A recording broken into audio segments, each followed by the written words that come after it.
नमस्ते. मी शारदा, आंध्र प्रदेश, विजयवाडा येथे राहते. मे 2024मध्ये माझा नातू नागकरण तापाने आजारी पडला.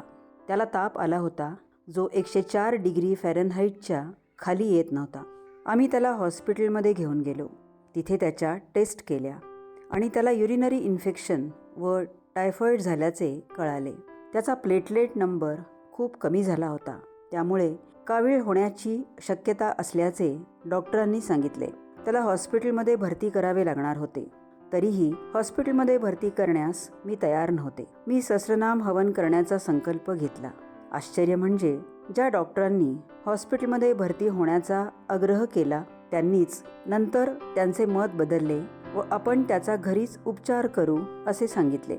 आता माझ्या नातवाचे आरोग्य उत्तम आहे व त्याला काहीही समस्या नाहीत हे सांगताना मला आनंद होत आहे. अशा अद्भुत उपचारासाठी श्री परमज्योती अम्मा भगवानांची मी खूप आभारी आहे. जय बोलो आरोग्य प्रदाता श्री परमज्योती अम्मा भगवान की जय.